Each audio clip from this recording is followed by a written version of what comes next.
Sejam todos bem-vindos em nome de Jesus. Este é o canal O Pregador MR. Mais uma vez, estamos aqui para trazer mais um momento da palavra, mais uma reflexão, mais um alimento espiritual em nome do Senhor Jesus Cristo. Nós estamos trazendo mais um 3 em 1. E hoje nós vamos falar sobre o Cristo ressuscitado, a fé dos eleitos e o anticristo. Amém, pessoal? Vamos começar falando sobre o Cristo ressuscitado. E nós vamos lá em João capítulo 20, a partir do versículo 1, que fala sobre a ressurreição do Senhor Jesus. Que diz assim, E no primeiro dia da semana, Maria Madalena foi ao sepulcro, de madrugada, sendo ainda escuro, e viu a pedra tirada do sepulcro. Correu, pois, e foi a Simão Pedro e a outro discípulo, a quem Jesus amava, e disse-lhes: Levaram o Senhor do sepulcro, e não sabemos onde o puseram. Então Pedro saiu com os outros discípulos e foram ao sepulcro. E os dois corriam juntos, mas o outro discípulo correu mais apressadamente do que Pedro e chegou primeiro ao sepulcro. E abaixando-se, viu no chão os lençóis, todavia não entrou. Chegou, pois, Simão Pedro, que o seguia, e entrou no sepulcro, e viu no chão os lençóis, e que o lenço que tinha estado sobre a sua cabeça não estava com os lençóis, mas enrolado no lugar à parte. Então entrou também o outro discípulo, que chegara primeiro ao segundo, e viu e creu, porque ainda não sabiam a Escritura, que dizia que era necessário que ressuscitasse dos mortos. Amém, pessoal? Amados, aqui relata nesse texto algo muito prático e funcional que eu gostaria de trazer como ilustração para a nossa vida. Observe que os discípulos entraram e duvidaram. E a palavra relata aqui que o que levaram esses discípulos a duvidarem se realmente Jesus Cristo havia ressuscitado foi o fato deles não conhecerem as Escrituras. Amados, quero destacar aqui esse detalhe. Existem muitos discípulos do Senhor Jesus Cristo nos dias de hoje que pararam no Cristo que morreu. Creem até aonde Cristo morreu na sua vida. Ou seja, nós podemos ilustrar como o momento do arrependimento ou do perdão do Senhor. Tem muitos discípulos, muitas pessoas hoje dentro das igrejas que vivem as suas vidas limitadas ao Cristo que morreu. Pararam no Cristo da morte. Pararam no arrependimento, pararam no perdão do Senhor. Ou seja, não progridem, não desenvolvem as suas vidas espirituais no Cristo que ressuscitou. Eu quero ilustrar isso aqui porque realmente tem acontecido no meio de nós muito disso.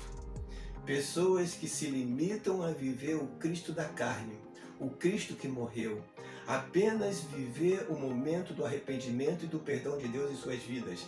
Mas, como o texto aqui relata, por falta de conhecimento das Escrituras, por falta do conhecimento da palavra de Deus, de não buscar o conhecimento de Deus, não alcança, amados, a revelação, não tem os olhos iluminados, as mentes abertas, os ouvidos abertos para compreenderem, amém, as revelações do Cristo que ressuscitou.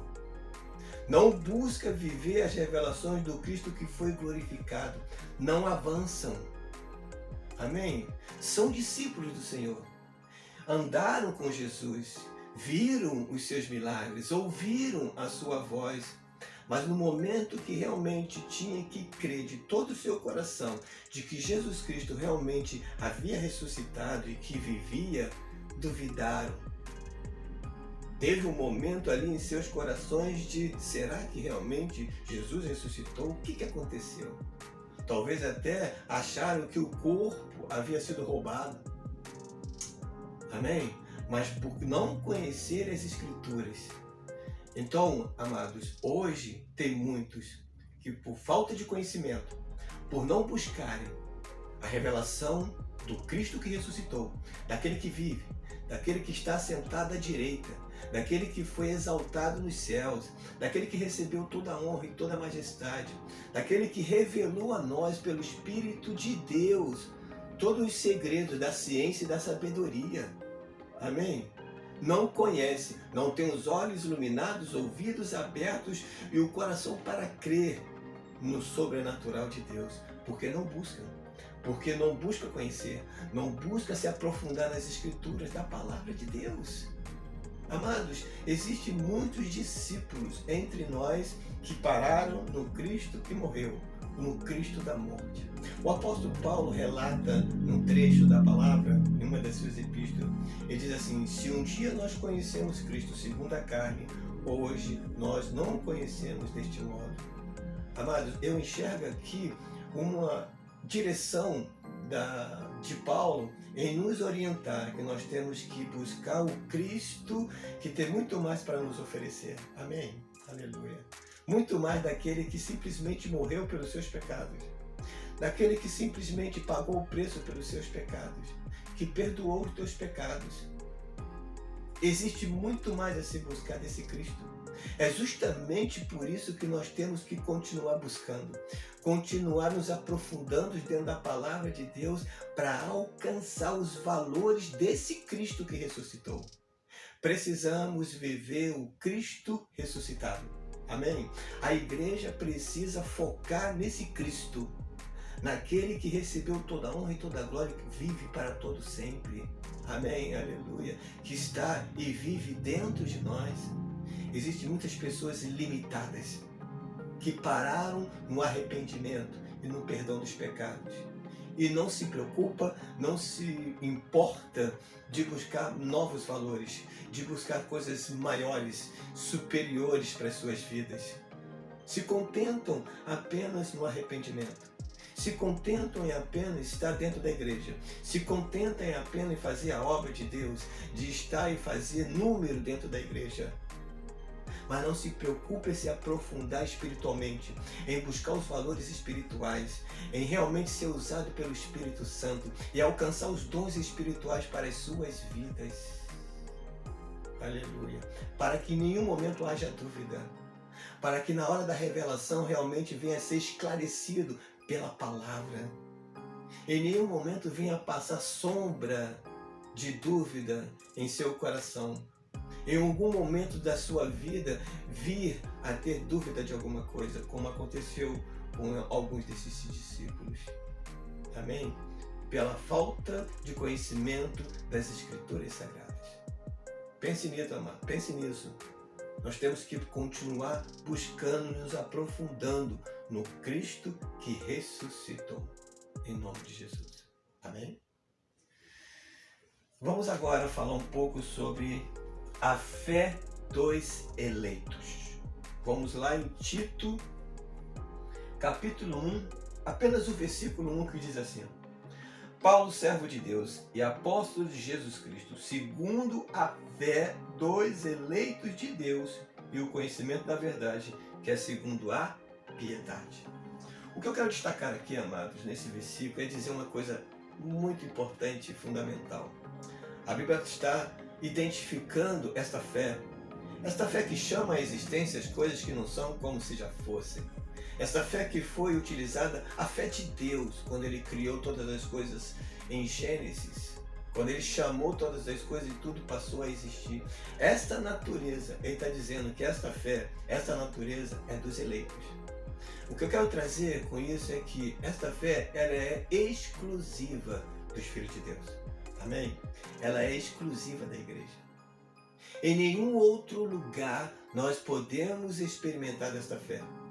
Em nenhum outro lugar ninguém vai ter conhecimento desta fé. A palavra de Deus diz que Jesus é o autor e consumador desta fé.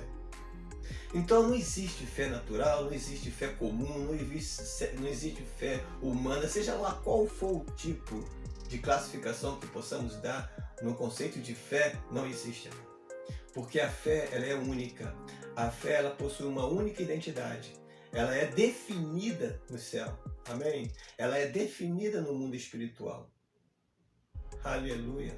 Ela não encontramos na religiosidade, não encontramos na filosofia de homens, em doutrina de homens, em doutrina de várias estranhas, em nenhum outro lugar, senão na palavra de Deus, senão nas escrituras, senão na revelação do Evangelho da graça de Deus. Amém? A fé é dos eleitos, ela é nossa, é exclusiva da igreja. Aleluia, porque Cristo é o autor e consumador desta fé. Então, só nós temos essa fé, só nós podemos chamar a existência, aleluia. Só nós, como filhos de Deus, podemos chamar a existência as coisas que não são como se já fossem. Só nós possuímos a mesma natureza de Deus, no crer no impossível, aleluia, no sobrenatural. De realmente crer em Deus, na sua existência e na sua recompensa por aquilo que Ele faz por nós. Só os filhos de Deus podem experimentar o sobrenatural de Deus, porque a fé é dos eleitos. Amém? Aleluia. E para nós fecharmos e concluirmos, eu quero destacar aqui um ponto sobre o anticristo. Em 2 Tessalonicenses, a partir do capítulo 2, que diz assim: a vinda de Cristo será precedida de manifestações do anticristo. Que diz assim: olha, irmãos, rogamo-vos pela vinda de nosso Senhor Jesus Cristo e pela nossa reunião com Ele, que não vos movais facilmente do vosso entendimento, nem vos perturbeis, quer por espírito, quer por palavra, quer por epístola, como de nós, como se o dia de Cristo estivesse já perto. Ninguém de maneira alguma vos engane, porque não será assim, sem que antes venha a apostasia e manifeste o homem do pecado, o filho da perdição. O que eu quero dizer, amados, com esse pequeno trecho, é que nós temos o hábito de, sempre quando acontece uma catástrofe, algo sobrenatural, algum evento da natureza sobrenatural, enfermidades, guerras que surgem assim, do nada, terremotos, rumores de guerras e rumores de guerras, nós nos preocupamos, costumamos dizer, Jesus está perto, Jesus está próximo, Jesus está às portas. Mas nesse texto aqui, eu percebo uma coisa: o apóstolo, a palavra de Deus nos orienta a ter discernimento de uma coisa. A vinda do Senhor não vai acontecer enquanto o filho da perdição não se manifestar. O anticristo é o principal sinal. O anticristo é o elemento principal que realmente vai apontar que Jesus está às portas, amado. Amém? Aconteça o que acontecer, venha o evento que vier sobre a terra, nós precisamos estar atentos numa coisa: Jesus Cristo não vai voltar enquanto o anticristo não se manifestar. Amém, gente? E eu visualizo esse anticristo como aquele, como o texto vai dizer e continua dizendo, e vai se levantar contra tudo que se chama Deus. Amém? Haverá perseguição. A igreja será perseguida. Nós seremos perseguidos por esse anticristo. Eu creio e visualizo uma figura, uma pessoa realmente tomando conta, amado, do sistema do mundo. Amém? Eu acredito nisso. Que ele vai surgir, no meio de nós para enganar toda a humanidade. Amém? Quando isso estiver realmente acontecendo, quando realmente nós estivermos ouvindo, percebendo de que alguma figura está se levantando no mundo para reger o mundo com o regime, com o governo do sistema do mundo secular, que nós sabemos que vai acontecer entre nós, principalmente na religião e na política, aí sim, amados, aí realmente nós temos que estar atentos. Porque enquanto for guerra, catástrofe, sinais nos céus, enquanto houver somente guerras e rumores de guerras e terremotos, isso são apenas sinais. Mas, quando realmente o anticristo surgir, aparecer, se apresentando no mundo, para reger o mundo e perseguir a igreja do Senhor, aí sim, realmente, Jesus está às portas. Ele está às portas, mas isso só vai realmente acontecer quando estas coisas vierem à tona. Amém? Então, que possamos ficar vigilantes em nome do Senhor Jesus Cristo. Aleluia. Que Deus te abençoe e que você fique bem.